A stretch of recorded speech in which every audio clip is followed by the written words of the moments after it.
Deputy Speaker, I will make a statement on Syria. Over less than a fortnight, there has been an extraordinary change. What began as an opposition offensive in northwestern Syria quickly became a headlong retreat by pro-Assad forces, and over the weekend, the fall of his murderous regime. On the 30th of November, the regime withdrew from Aleppo. On the 5th of December, Hama. On the 6th of December, Dara and Homs. And on the 7th of December, Damascus. Madam Deputy Speaker, as this government came into office, some in the international community and some in this House asked whether we would re-engage with Assad. His Russian and Iranian allies have long championed him. Last year, he returned to the Arab League, and increasingly other governments were also starting to step up their presence in Damascus. Madam Deputy Speaker, this government chose not to re-engage. We said no, because Assad is a monster. We said no because Assad was a dictator whose sole interest was his wealth and his power. And we said no because Assad is a criminal who defied all laws and norms to use chemical weapons against the Syrian people. We said no because Assad is a butcher with the blood of countless innocents on his hands. And we said no because Assad was a drug dealer funding his regime through Captagon and illicit finance. And we said no because he was never, ever going to change. There were those who used to call Assad the Lion of Damascus. Now we see the reality. Assad is the rat of Damascus, fleeing to Moscow with his tail between his legs. How fitting he should end up there. We see streets of Syrians cheering his demise, tearing down his statues, reuniting with loved ones who have been disappeared. We have long hoped to see him gone and welcome the opportunity this brings for the people of Syria.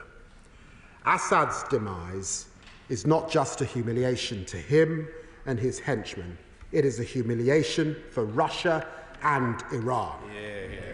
Iran's so-called axis of resistance is crumbling before our eyes. And Vladimir Putin's attempts to prop up Assad for more than a decade. And all that he's got for this is a fallen dictator filing for asylum in Moscow. He says he wants to return Russia to its imperial glory, but after more than 1,000 days, he has not subjugated Ukraine. Putin's fake empire stopped short just a few miles out of Donetsk. I have no fear of it, only disgust. Of course, Madam Deputy Speaker, our revulsion of Assad, his henchmen, and those who propped him up must not blind us to the risks of this moment. Assad's demise brings no guarantee of peace. This is a moment of danger, as well as opportunity for Syrians and for the region. The humanitarian situation in Syria is dire, with almost 17 million people in need. Millions are refugees, largely still in neighbouring Turkey, Lebanon and Jordan.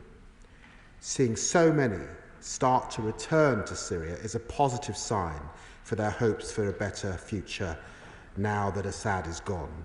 But a lot depends on what happens now.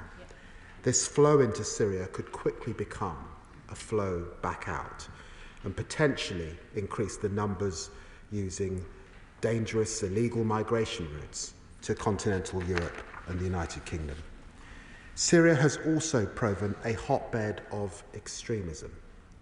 This House will know that the group whose offensive first pushed back the regime, Hayat Tahrir al-Sham, or HTS as it's now being called, are also a proscribed terrorist organisation in the UK as an alias of al-Qaeda. That should rightly make us cautious. Thus far, HTS has offered reassurances to minorities in Aleppo Hama and Damascus. They have also committed to cooperating with the international community over monitoring chemical weapons. We will judge ATS by their actions, monitoring closely how they and other parties to this conflict treat all civilians in areas they control. The UK and our allies have spent over a decade combating terrorism in Syria. Daesh remains one of the most significant terrorist threats to the UK, our allies and our interests overseas. We take seriously our duty as government to protect the public from this and other terrorist threats. Amid this uncertainty, the government has three priorities. First and foremost, protecting all civilians, including, of course, minorities. For more than a decade, Syria has been racked by terrible sectarian violence. We continue to do what we can to provide humanitarian support wherever we can. The UK has spent over £4 billion on the Syrian crisis to date. UK-funded mobile medical units already provide emergency services across northern Syria. Last week, we gave a further £300,000 to the White Helmets. And today, the Prime Minister has announced an additional £11 million of humanitarian support for Syrians. Second, securing an inclusive, negotiated political settlement, as I discussed with the UN Special Envoy for Syria, Geir Pedersen, yesterday. This is how the Syrian people can begin to chart a path to a united and peaceful Syria. And finally, preventing escalation into the wider region. For more than a year, the Middle East has been in the grips of a series of interlocking conflicts, which threaten to become an ever more catastrophic war.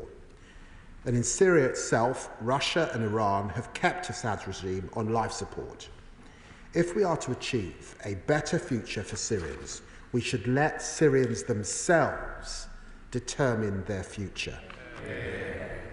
Madam Deputy Speaker, we must learn from this crisis another lesson too.